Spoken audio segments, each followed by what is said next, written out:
O nosso convidado de hoje é o deputado federal Arthur Oliveira Maia, que é o relator do projeto de lei 1646 do devedor contumaz, deputado federal entre os 50 mais influentes no Congresso Nacional.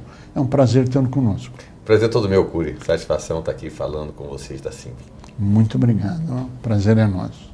O senhor está com uma missão extremamente difícil como relator de um projeto que é do devedor contumaz. Existem os dois focos, claro, o fisco querendo apertar cada vez mais, empresários querendo pagar e não conseguirem, enfim.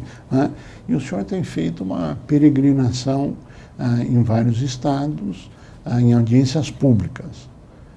Nos conte um pouquinho a respeito, por favor. Pois é, Cury, primeiro um prazer muito grande receber vocês aqui. Eu quero dizer que, de fato, é importante, através desse projeto, nós fazermos uma diferenciação que é fundamental. Claro. O que é que acontece? Nós temos dois tipos de empresários. Você tem um empresário que atua com seriedade, que exerce a sua função social, que cumpre os objetivos a que uma empresa se propõe, um empresário sério, responsável, mas que por algum motivo, em determinado momento, teve lá uma dificuldade financeira e não pagou o imposto. Sim. Então, essa pessoa tem uma situação, deve ser ajudada, deve ser dada a essa pessoa todas as condições para que ela possa se recuperar. Porque é importante para o Brasil que essa empresa se recupere, porque ela gera emprego, porque ela paga imposto, etc. Apenas teve lá um momento em que ela teve uma dificuldade. Ponto. Essa é a realidade. Entretanto, existem outros que constituem uma empresa que tem o propósito deliberado de fraudar, Sim. de não pagar imposto. Infelizmente tem. Infelizmente tem. Então, o que é que acontece hoje no Brasil? São todos tratados de igual forma. Sim. E muitas vezes se dá a um empresário do bem uma determinada punição, uma penalidade maior, porque ele está no mesmo balaio de um devedor contumaz, que na verdade é um delinquente tributário, para usar uma expressão mais precisa. Então, nós estamos fazendo uma lei que separa o joio do trigo e que define hipóteses dentro da lei que se uma determinada empresa incide naquelas hipóteses, ele é um devedor contumaz. Sim. Quais são essas hipóteses? O sujeito que deve mais de 15 milhões ao fisco e não apresenta nenhuma garantia, nem paga, nem coisa nenhuma, por um período superior a um ano. Além disso, alguém que tem o propósito deliberado de fraudar, de criar meios para não pagar impostos, que coloca pessoas interpostas no seu lugar, pessoas que não sequer participam da atividade. São os laranjas. Os laranjas, conhecido como exatamente, laranja. Os laranjas para cumprir ali um papel, etc.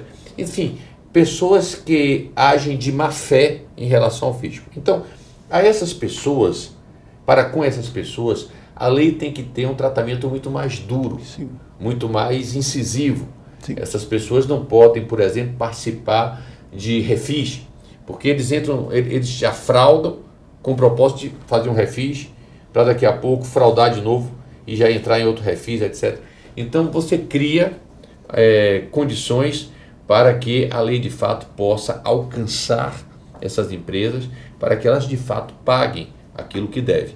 Então esse é o propósito da lei do devedor contumaz. Ela cria uma separação em que você dá os benefícios que devem ser dados a uma pessoa que eventualmente na sua vida empresarial teve alguma dificuldade e não pagou imposto. Essa pessoa tem o interesse do Brasil de ser recuperado, e do outro lado, aquele que não merece de maneira nenhuma ter outro tratamento que não seja o da punição, porque se trata de como eu já falei antes dessa expressão, um delinquente tributário. Agora, existem várias diferenciações do montante da dívida em função do porte da empresa, e vários outros, e também em função de prazos, multas, etc. O projeto de lei irá tratar desse tema também? Sim, veja só, é muito questionável realmente o porquê desse montante. 15 milhões de reais. Quem deve e não paga durante o ano, nem apresenta garantias para um valor igual ou superior de 15 milhões de reais. Por quê? Bom, nós tínhamos que ter um número. Sim. Tinha que chegar a um número. Realmente, há quem diga o seguinte, olha, 15 milhões para o Bradesco, 15 milhões para a Petrobras é muito pouco. Mas 15 milhões para uma padaria é um número exorbitante. Sim. É verdade.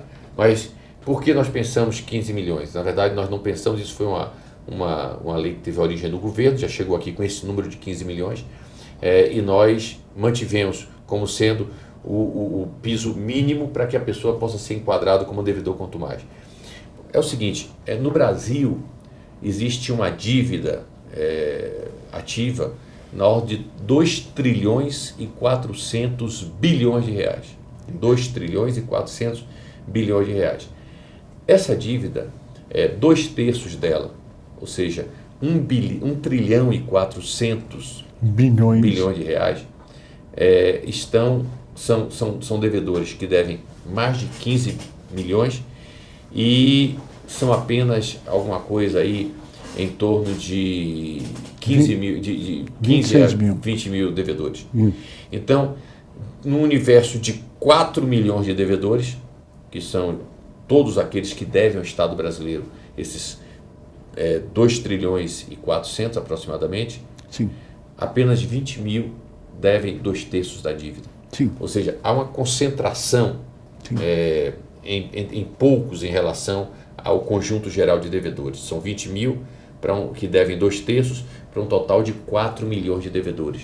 Sim. Então, se estabeleceu 15 milhões porque 2/3 da dívida estão incluídas em pessoas que estão vinculadas a pessoas que devem mais de 15 milhões. Tinha que ter um número, e o número foi esse. Então, esse é o primeiro ponto.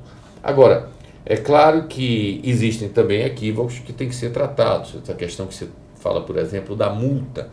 De fato, existem, às vezes, multas que são abusivas.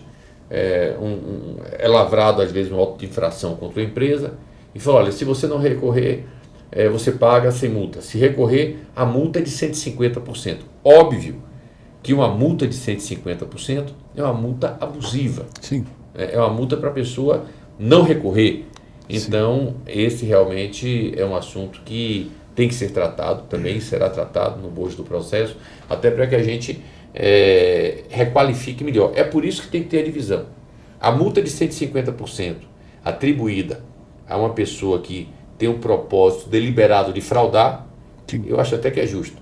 Uma multa de 150% a uma pessoa que cometeu um equívoco, que deixou de pagar por alguma outra questão, é completamente diferente. Então, temos que sopesar essas realidades para fazer uma lei que alcance o principal objetivo de toda a lei, que é a justiça.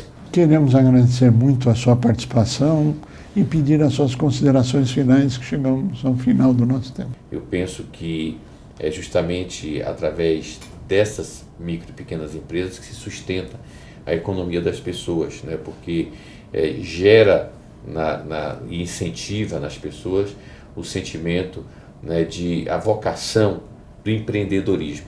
Verdade. E nenhum país prospera sem que haja o empreendedorismo. Então, eu parabenizo a vocês, que são os representantes das micro e pequenas empresas do Estado de São Paulo. Deixo aqui o meu fraterno abraço, na convicção de que trabalharemos para ajudar naquilo que for possível, convencidos de que os microempresários de São Paulo são pessoas que desejam, de fato, cumprir as suas obrigações, e fazer com que a empresa gere emprego, gere impostos para o Brasil e ajude esse país a crescer.